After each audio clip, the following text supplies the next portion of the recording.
Hi, everyone. Hi there, my name's Todd Stubendick. I'm the state director of AARP Nebraska. I'm joined by the executive director of the Great Plains Black History Museum, Eric Ewing. Eric, welcome to our live stream today to talk about Juneteenth. Todd, well, thank you for having me, and I appreciate this opportunity to share this information with folks. Very good. Let me give a quick bio of Eric. Eric is a native of Omaha. He's got 3 grown children and 3 grandchildren, which is great. He's also retired from the U.S. Navy. Thank you, Eric, for your service. Eric has a history in academia, having been both a professor and a dean. And Eric serves on a number of boards in the community and is very much a community leader in addition to being the leader of the Great Plains Black History Museum. So, Eric, today we're on to talk about Juneteenth. This is a subject that I admit that I didn't know a lot about until more recent years. And I appreciate you coming on to talk about Juneteenth and providing some information for those who are watching us on Facebook at this point. I always like to think of history in terms of the story and telling the story of history. I think that's a great way to understand it. And for me, this story starts with the Civil War. President Lincoln signs the Emancipation Proclamation in September of 1862. It goes into effect on January 1st of 1863. And you know what we're all taught in school is that act freed all the enslaved people for the 10 southern states in rebellion. But what was the practical effect for slaves in the South of the Emancipation Proclamation? Well, the interesting thing is, everyone has that assumption. It automatically freed all the slaves. As you mentioned, there were 10 states that had tried to secede from the U.S. What it did is it did free those slaves, those individual slaves, but it did not free the slaves of states who had not tried, who was a slave state who had not tried to secede from the U.S. So it did not grant freedom to everyone. And matter of fact, what else you having a conversation on Juneteenth? It didn't free slaves in the state of Texas until 1865. Okay. And even in those states, the 10 states that were in rebellion, the practical effect was if someone was enslaved there, they weren't free unless they were able to escape and get to past enemy lines and to the north still, right? True, yes. And Yeah. even though, by definition, they were free, but truly they were not provided the tools and the means necessarily to be free. Right. So then the story moves on, and the Civil War goes on for another 2 years after that, and Lee surrenders at Appomattox in April of 1865. The war ends. The story we're now telling on Juneteenth sort of moves to Texas. Texas had not been a battleground state, but a lot of Southern landowners had moved to Texas during the war and brought their slaves with them. And from my research, there were 250,000 enslaved folks that were in Texas at the end of the Civil War. What happens in Texas at the end of the Civil War, and how's that connection to Juneteenth? Well, again, as you were saying, a lot of slave owners did relocate their slaves to that particular area, and more or less trying to prevent having to set those individuals free. And what ended up happening was June 19th of 1865, there was the General Order number 3, and it was read by General Gordon Granger in Galveston, Texas. And it started off saying, beginning with these words, the people of Texas are informed that in accordance with a proclamation from the executive of the United States, all slaves are free. And as you said, technically that freed all the individuals, and everything was supposed to be good from there on. So that was officially on June 19th, Yes. 1865, and that is what we now call Juneteenth. How was it celebrated that first in June 19th, 1865? How was the first one celebrated? Well, for the most part, in early celebrations, what I've discovered is a lot of enslaved individuals, once they gained their freedom, they spent a lot of their time trying to relocate, try to locate loved ones, family Hmm. members who had been maybe sold away from them, and trying to rekindle that connection with the family members.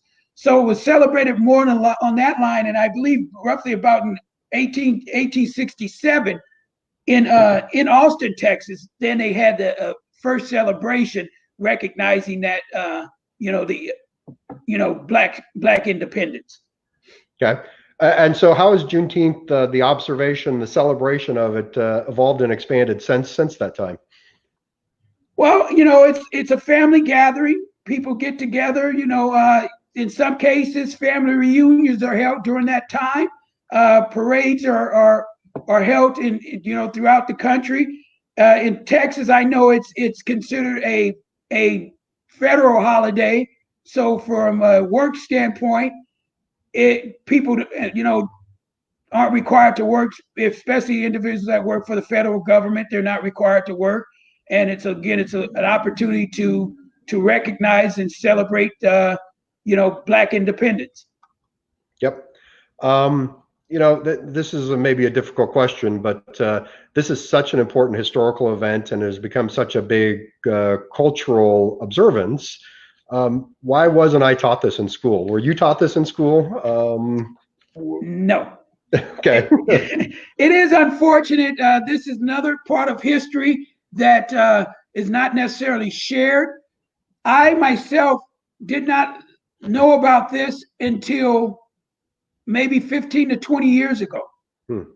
And in finding out about it, I just kind of did a little research, but I really did not necessarily know the significance of it. But as time has gone on, I've felt that this is a celebration that should be celebrated, as a federal holiday, because it is a part of American history that should be remembered. As you said, you didn't learn about it in school. I didn't learn about it in school. I often share with people that I learned more about Black history in a 3 month time period when I took my first Black Studies course in college. Yep. Prior to that, K through 12, you learn bits and pieces. And one thing you definitely don't learn is your local history and how it impacts.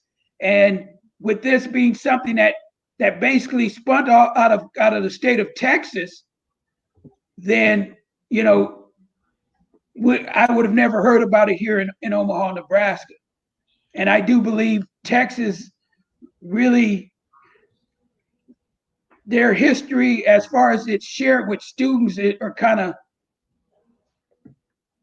flossed over or glossed over and may not necessarily be clear and accurate. I believe that one time there was someone looking to change slavery, the term slavery, to indentured servants. Hmm. And if you know the difference, it's a total difference between the two. Yeah, exactly. So I know this year might be different here in Omaha, especially with COVID-19. But how is Juneteenth traditionally celebrated in Omaha or Nebraska in general? Well, again, family gatherings. I know the local NAACP organization usually puts on a parade throughout the North Omaha community, and then there's also educational opportunities. I believe the Monday before Juneteenth each year, there's a group that goes down to the Douglas County Courthouse, and out in front they read, I believe it's the Emancipation Proclamation. There's a flag raising ceremony that's held at the local library in the North Omaha area, and it's just a time to educate people on that, because as you said, and myself, we didn't learn about that when we were young. And so it's an opportunity to educate the younger audience so they're aware of those things early on. I think I read in the paper today in Omaha, at least, that I think the parade is delayed maybe until August, but there are still some other things happening in communities tomorrow in observance of that. So people can definitely find that if they're interested in that. Yes, Lincoln, I believe, is going to hold a parade tomorrow. Okay. I did read some things about that. My biggest concern and what I myself, try to do is whenever I leave the office, and if I'm going to come in contact with people, I wear my mask, and I just hope folks are practicing social distancing and mask wearing, because as we're aware, there's been an uptick in cases, and it's not because more people are being tested. Excellent advice. Agree completely on the masks. The science is pretty clear about how quickly we could get this under control if we all just took care of each other by wearing a mask when we're out in public. So Nebraska recognized Juneteenth in 2009, and every state except 3, and I'm going to call them out: North Dakota, South Dakota, and Hawaii. Either Juneteenth is considered a holiday or has some sort of observance of it. You'd mentioned a little bit earlier. Can you talk a little bit more about your thoughts on should Juneteenth be a federal holiday, and have there been efforts to do that? I myself believe that it should be. As you mentioned, in 2009, the city of Omaha recognized it, but they recognized it as a celebrations, but not necessarily to address it becoming a holiday. And I just think if it was recognized as a holiday, that would bring more awareness to it, and then would serve as a better educational tool. Yeah, absolutely. I also noticed that there's several companies that are out there moving to make it an observance in their company as well, which is an interesting. The private sector stepping up and saying that this isn't something that we should all observe and celebrate. Yes. Well, it's just like with Dr. King Day. It took a while for some states to get on board. Some came, they had to be drug across, and I believe Arizona was the last state to come on board with that particular, to recognize that as a federal holiday. But the thing is it's noted as a federal holiday, but it's not a day off. It's a day of service. Right. Yeah. Would you see the same sort of thing for Juneteenth, or should it be more like the 4th of July, where we're celebrating with family and friends? I think it could be both. Yeah. And I think it maybe not a day of service, but a day of educating. Yeah. Another opportunity to educate people, because, a lot of people, some people may say, well, this is something that deals with Black people. I'm not Black, so why should I care about it? First of all, I always tell people it's American history first. It's American history that involves African Americans. So whether you were Black or not, it's still a part of American history, which means you should celebrate it in the same way. The same could be said about the 4th of July. True. Yeah. So, Eric, you're the executive director of the Great Plains Black History Museum. Tell me about the Great Plains Black History Museum. Well, we opened its doors back in 1975. It was started by Mrs. Bertha Calloway. She wanted to ensure that people became aware of the accomplishments and the contributions that African Americans had towards the United States. And in particular, she wanted to focus on the Great Plains, because that was an area in which she felt was kind of neglected when it came to the history of African Americans and their role throughout the Great Plains. So she wanted to focus on that. We still focus on that, but we also focus beyond there, because we want to ensure that people are being educated and learning things about African American history throughout the United States. Because I always say, you can hear the same story from different people, but yet it's still a little different, but it's still the same story, and it allows the museum to tell it from their perspective. Our mission is to preserve, celebrate, and educate all people of the contributions and achievements of African Americans throughout the Great Plains of America. Okay. What sort of exhibits do you have? Our current exhibits we have, and this exhibit went up 2 days before Memorial. The Friday before Memorial Day, when all the unfortunate things occurred. The exhibit is called "Citizenship in the Age of Jim Crow," and it talks about basically from a little bit prior to the Emancipation Proclamation and the history of African Americans fighting for to be citizens in America, and the steps and the amendments that had to be added to make all people born in the country citizens of the country. We also have two exhibits. They counter off each other, called Hate and Hope. Of course, kind of self-explanatory with the hate, and then the hope kind of focuses on more positive things that as it relates to African Americans. We have a condensed version of an exhibit called 24th and Glory. That exhibit, when it's ran during Native Omaha Week, is a larger exhibit, but right now it's smaller. And what it does, it focuses on the various African American athletes that have come from Omaha. A lot of people aren't aware of that, but just from Omaha, and in particularly the North Omaha area, you have representation in all four of the major sports outside of one. You have a Hall of Famer in baseball, in Bob Gibson. You have a Hall of Famer in basketball, and Bob Boozer, also Olympic gold medal winner. You have a Hall of Famer in Gail Sayers in football. You have a Heisman Trophy winner. You have a boxing champion. And then if you want to include Omaha overall, you have the first African American to play quarterback in the NFL, to start at quarterback in the NFL, in Marlon Briscoe, all from Omaha. And then you have other athletes as well that have gone out and made their name in the athletic world. Then we have a even more condensed exhibit. It's when it's on full display during the month of March and April and half of May. It's called Influential African American Women.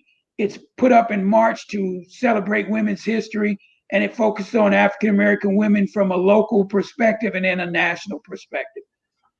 Great. Back to the first exhibit that you talked about on Jim Crow. I think that's an important part of our earlier conversation. The Emancipation Proclamation and Juneteenth, while it technically ended slavery, it didn't create equality. No. And that struggle continued and continues today. Yes. And we see it happening, history right in front of our eyes. And so a lot of important stuff happening right now. Yeah, I tell people we have some artifacts that date back to, prior to the Emancipation Proclamation. We have a book called 12 Years a Slave, and it's a original publication. It was published back in 1853. We also have various other things that talk about different events that occurred here in Omaha. And I tell people, if you took away the date and you ran the caption of that event alongside events of today, you wouldn't be able to tell when this occurred. So it is pretty interesting how some things are repeating themselves. So how can folks visit you? Are there virtual options? Can they see you in person? What's your status? Yes. Well, right now we are offering virtual tours, some similar to what we're doing right now. And we will be opening our doors after the 4th of July. We'll be limiting our crowd size at a time to 8 individuals. Mask will be required, and it will be by appointment. If you want to schedule a live in-person tour, if you want to schedule a virtual tour, you can reach out to the museum. You can contact me at info.gpbhm.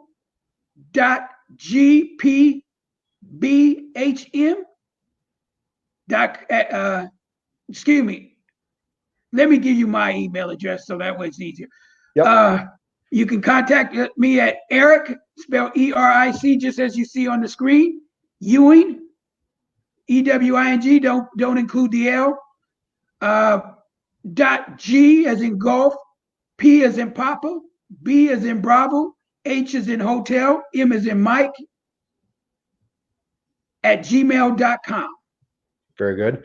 Also, I believe your website is gpblackhistorymuseum.org. So I bet Yes. folks can go on there and get information as well. And it's on our screen right now is the website. I also believe you have a Facebook page that people can find and get further information as well. Where are you located as well? Give out your Our address is 2221 North 24th Street. We're right across the street from the Omaha Star and the old historical Jewel building, which is the home of the Dreamland Ballroom. Very good. Anything else people should know about the museum? Well, tours are free. We do have memberships available. You can find more information on that on our website. Donations are gladly accepted and appreciated. That's as a nonprofit, though, that's one of the things that helps keep us here to serve the community and to educate individuals. And so we gladly accept donations, and we appreciate that. And we're hoping AARP reaches out and helps us out as well. Very good. And any last words on Juneteenth? Well, again, I think if you're not aware of it, you should take time out to educate yourself and find out a little bit more about it and the significance of it, because it is a part of American history. It may have not directly affected you or your ancestors, but still it played a role in American history. It will also can lead you down the rabbit hole to find out a little bit more information, because, as I was mentioning about the Emancipation Proclamation, there was talk that President Lincoln did not actually want to sign that into law. And when he wrote it, he made it not take effect until the end of the year, because then that way, if the southern states that had seceded from the northern states chose to come back, then he would not have to initiate and put that order into law. We have a complicated history on this story. Oh, yes. Very much so. Eric, thank you very much for joining us today and sharing a little bit about this. It's been very informative for me, and I'm sure for all of our folks watching. Please reach out to the websites that we've given if you want to learn more about the Great Plains Black History Museum. I'm looking forward to getting over and visiting you hopefully soon here with my mask. Yes. And again, we appreciate you coming on and joining us today, Eric. Well, thank you for having me, and I appreciate it, Todd. And if you want to reach out to me for something in the future, we'd be happy to serve. Very good. Happy Juneteenth. All right. Thank you. Thank you. Be safe. Thanks, everyone.